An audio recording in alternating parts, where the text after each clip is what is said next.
Containment జోన్లో 28 రోజులు ప్రభుత్వ నిబంధనలను పాటించాల్సిందేనని గూడూరు డీఎస్పీ హర్ష అన్నారు. వెంకటగిరి పట్టణంలోని కంటైన్మెంట్ జోన్ రహ్మత్ నగర్ను గూడూరు డీఎస్పీ హర్ష పరిశీలించారు. కంటైన్మెంట్ జోన్లో తీసుకుంటున్న చర్యలపై వెంకటగిరి సిఐ అన్వర్ బాషా గూడూరు డీఎస్పీకి తెలియజేశారు. వెంకటగిరి పట్టణంలోని పోలీస్ స్టేషన్లో విలేకరుల సమావేశం జరిగింది. ఈ పరిశీలనలో వెంకటగిరి సిఐ అన్వర్ బాషా, ఎస్ఐ వెంకటరాజేష్లు ఉన్నారు.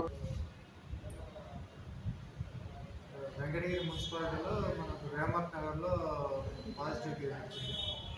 మనకు గవర్నమెంట్ ఇన్స్టెంట్ ఆర్డర్ 50 ప్రకారము ఆ ఏరియానంతా 200 మీటర్స్ వరకు జాగ్రఫికల్ క్వారంటైన్ చేయాల్సి వస్తుంది. జాగ్రఫికల్ క్వారంటైన్ అంటే పీపుల్ రెస్ట్రిక్షన్, లోపలికి కానీ ఆ క్వారంటైన్ 200 మీటర్స్ పరిధి లోపలికి బయట నుంచి ఎవరు పోకూడదు, అక్కడ ఉండే వ్యక్తులు కూడా బయటికి మూమెంట్ ఉండకూడదు అని చెప్పి ఉంది. కాబట్టి మేము ఇంకా దారులని మూసేసి ఒక దారి మాత్రమే ఎంట్రీకి అదే ఎగ్జిట్ అదే పెట్టుకొని మూమెంట్ రెస్ట్రిక్ట్ చేయడం పోలీస్ యొక్క ముఖ్య బాధ్యత. దీంట్లో ఇంకా హెల్త్ వాళ్ళు టెస్టింగ్ చేసుకుంటారు, ఇంటెన్స్గా టెస్ట్ చేసుకుంటారు. ప్రైమరీ కాంటాక్ట్స్, సెకండరీ కాంటాక్ట్సే కాకుండా ఆ కంటైన్మెంట్ క్లస్టర్లో కూడా అక్కడక్కడ కోమార్బిడిటీస్ ఉన్న వాళ్ళకి వాళ్ళు టెస్టింగ్ వాళ్ళు చేసుకుంటారు.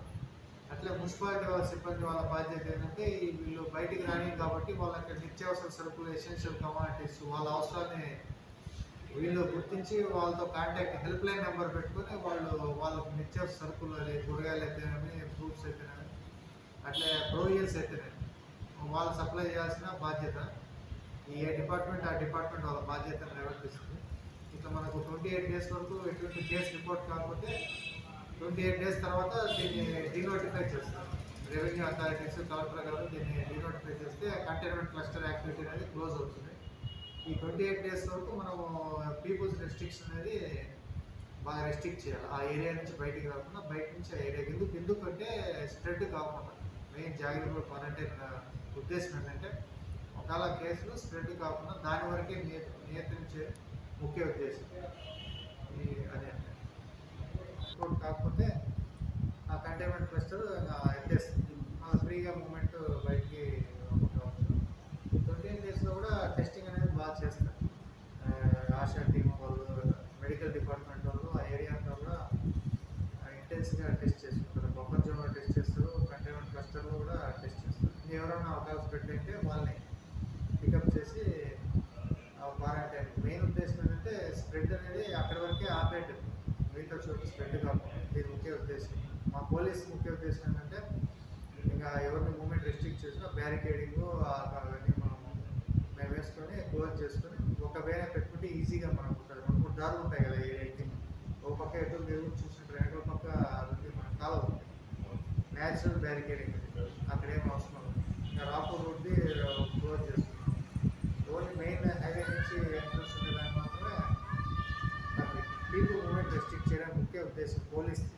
ఇంకా అట్లే కోఆర్డినేషన్ చేసుకుని మిగతా డిపార్ట్మెంట్స్తో కోఆర్డినేషన్. ఇప్పుడు పీపుల్ని బయటికి ఎవరు రానికపోతే వాళ్ళకి 2-3 రోజులకి అయిపోతాయి కదా, వాళ్ళకి సప్లై అనేది ఎసెన్షియల్ కమాడిటీస్ ఈసీ సప్లై అనేది చాలా ముఖ్యమైనది. దానికి మున్సిపల్ అథారిటీస్తో కోఆర్డినేట్ చేసుకుని అక్కడ బ్యానర్లు అవి తగిలించి మీకు ఏమైనా నిత్యావసర సరుకులు కావాలంటే ఆ ఫోన్ నెంబర్లో పెట్టుకుంటారు మున్సిపల్ అథారిటీస్. వాళ్ళు డోర్ డెలివరీ వచ్చేటట్టు వాళ్ళకి కావాల్సిన ఆయిల్ ప్యాకెట్లు డోర్ డెలివరీ సప్లై చేస్తే సరిపోతుంది. వాటర్ క్యాన్స్ 28 డేస్ మళ్ళీ పాజిటివ్ కేసు రాకపోతే అది లిఫ్ట్ చేసేస్తారు, క్లోజ్ అయిపోతుంది. రెవెన్యూ వాళ్ళు, కలెక్టర్ గారు డీనోటిఫై చేస్తే అడిగారు. మిగతా వాళ్ళు కూడా ఏం వర్రీ కావాల్సిన అవసరం, అది క్లస్టర్ చేసుకుంటే ఏమి టౌన్లో ఏమి స్ప్రెడ్ కావాలి. కొత్త ప్లేస్ నుంచి వస్తే వెంటనే పోలీసుకి, రెవెన్యూగా తెలియజేస్తే మనం త్వరగా వాళ్ళని గుర్తించి త్వరగా మనం వాళ్ళని టెస్టింగ్ చేయించి త్వరగా క్వారంటైన్ చేస్తాం. అందరూ కూడా పబ్లిక్ ప్రజలు కూడా యాక్టివ్గా అప్రమత్తంగా ఉండి ఇతర ప్రదేశాల నుంచి వచ్చిన వాళ్ళకి ఎవరైనా కానీ పక్కింట్లో కానీ మనం అబ్జర్వ్ చేస్తూ ఉంటాం కదా, ఎక్కడి నుంచి వచ్చాడు, చెన్నై, మహారాష్ట్ర, ఏదో తెలంగాణ, వెంటనే పోలీసుకి, రెవెన్యూకి ఇన్ఫార్మ్ చేస్తే వెంటనే వాళ్ళు టెస్టులు చేయించి చేసుకుంటే సేఫ్ సెట్ ఫ్యూచర్లో మా పోలీసుకి తెలియవలసిన మేము రిక్వెస్ట్ చేస్తాం పబ్లిక్ మీద. వెంకటగిరి మున్సిపల్ కమిషనర్ జాలరెడ్డి ఆధ్వర్యంలో కంటైన్మెంట్ జోన్ మ్యాప్ను తయారు చేసి అందుకు కావాల్సిన ఏర్పాట్లను చేపట్టారు.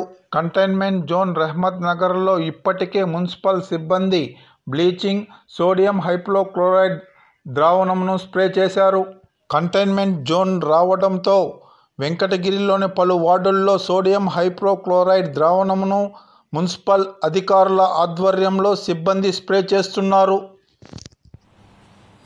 నమస్కారం, అందరికీ నమస్కారం అండి.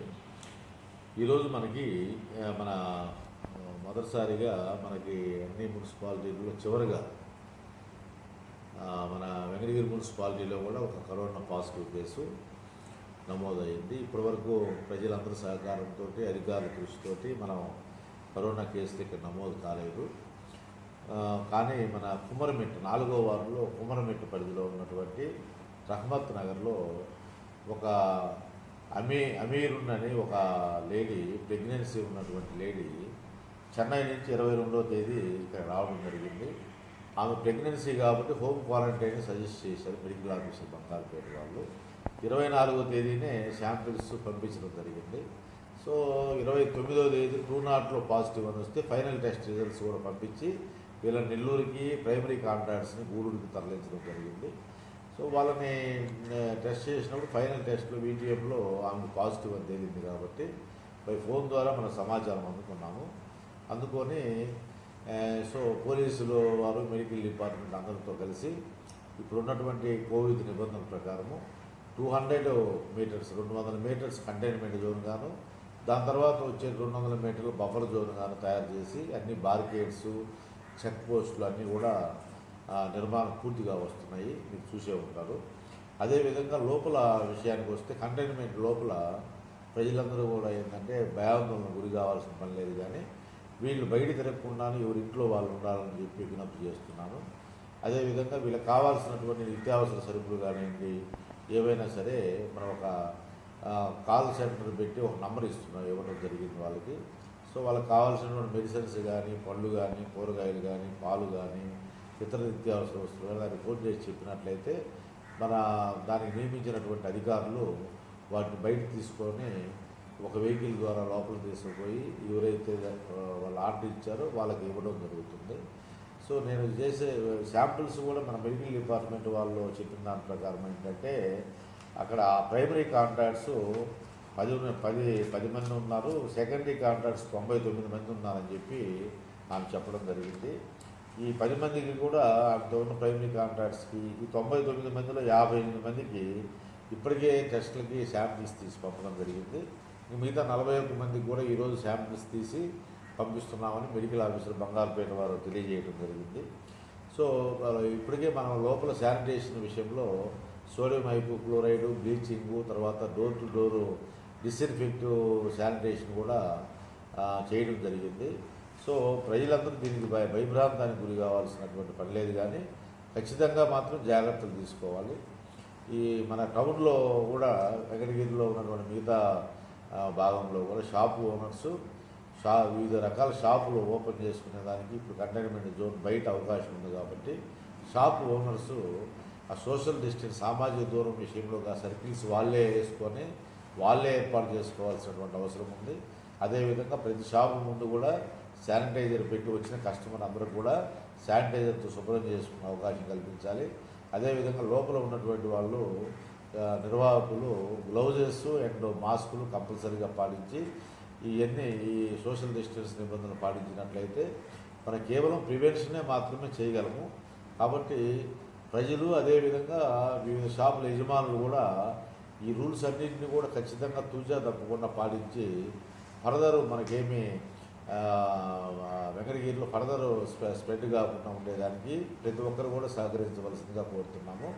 మన అధికారుల పరంగా మన శానిటేషన్ విషయంలో సోడియం హైపోక్లోరైడ్ కానీ, బ్లీచింగ్ కానీ, లైజాల్ కానీ మనము ముందుగానే సేకరించి వాటిని బాగా వినియోగించడం జరుగుతుంది. అదేవిధంగా శానిటేషన్ సిబ్బందిని కూడా ఒక 25 మందిని మనం అదనంగా తీసుకున్నాం. ఉన్నటువంటి 106 సిబ్బందికి వెహికల్స్ కూడా 7 వెహికల్స్ రన్నింగ్లో ఉన్నాయి. 7 వెహికల్స్ రన్నింగ్లో ఉన్నాయి. కాబట్టి అన్నీ కూడా బాగానే ఉన్నాయి. కానీ ప్రజలు సహకారం ఇప్పుడు దాకా ఇచ్చిన విధంగానే ప్రజలు ఫర్దర్ సహకారం ఇప్పుడు ఇంకా జాగ్రత్తగా ఉండవలసినటువంటి అవసరం ఉంది. ఇప్పుడు లాక్డౌన్ నిబంధనలు సడలించారు కాబట్టి జనాభా బయట నుంచి రావడము, ఇక్కడి నుంచి వెళ్ళడం అనేది జరుగుతుంది. కాబట్టి ఇంకా జాగ్రత్తలు తీసుకోవాల్సిందిగా మనవి చేస్తున్నాను. హోటల్ యజమానులు కానీ టిఫిన్ సెంటర్ యజమానులు కానీ ఏదైనా వాళ్ళ హైజెనిక్ కండిషన్స్ పాటిస్తూ వాళ్ళని పార్సల్ సర్వీసెస్ మాత్రమే అనుమతింది, కానీ అక్కడ కానీ తినడానికి లేదు. ఇటువంటి నిబంధనలు కానీ విరుద్ధంగా చేసిన హోటల్స్ కానీ యజమానులు కానీ ఏదైనా మా దృష్టికి వచ్చినట్లయితే అటువంటి షాప్స్ మీద ఖచ్చితంగా చట్టం ప్రకారం చర్య తీసుకోవడమే కాకుండా ఆ షాప్స్ని క్లోజ్ చేసి సీజ్ చేయడం కూడా జరుగుతుంది. అదేవిధంగా ప్రతి ఒక్కరు కూడా మాస్క్ ధరించాల్సిందిగా విజ్ఞప్తి చేస్తున్నాను.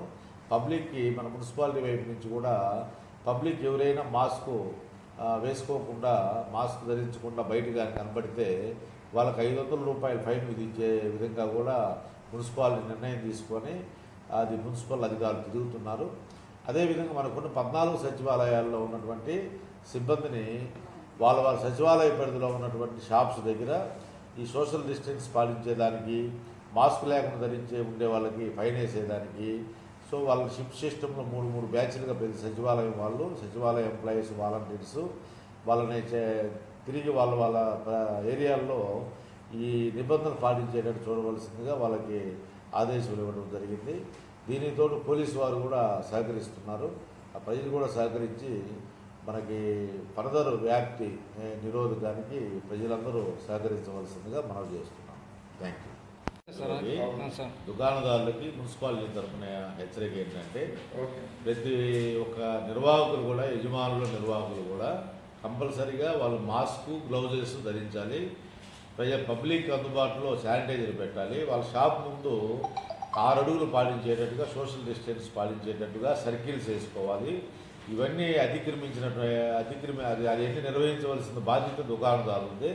అదేవిధంగా బార్బర్ షాప్స్కి కొన్ని ప్రత్యేకమైనటువంటివి సూచనలు చేయడం జరిగింది. అదేవిధంగా వస్త్ర దుకాణదారులు కానీ, చెప్పుల షాపుల వాళ్ళు కానీ ఈ నిబంధనల్ని ఎవరైనా పాటించకపోతే ఖచ్చితంగా వాళ్ళ మీద క్రిమినల్ కేసెస్ పెట్టడమే కాకుండా ఆ షాప్స్ను సీజ్ చేయడం జరుగుతుంది. దయచేసి షాపు యజమానులందరూ కూడా అర్థం చేసుకొని, కూరగాయల దుకాణాలలో కూడా ఎట్లని మనం చూస్తున్నాం, కోయంబేడులో కానీ గుంటూరులో కానీ కూరగాయల దుకాణాల ద్వారా ఏ విధంగా ప్రాబ్లం వచ్చిందో, కూరగాయల దుకాణదారులు కూడా వాళ్ళ అసోసియేషన్ వాళ్ళ గతంలో కూడా చెప్పుకున్నాము. ప్రతి వాళ్ళు గ్లౌజులు ధరించాలి, మాస్కులు ధరించి తమ జాగ్రత్తలు తీసుకొని ఈ కార్యక్రమాలు నిర్వహించవలసిందిగా విజ్ఞప్తి చేస్తున్నాం. సార్ మాంసం దుకాణాలు ఏమన్నా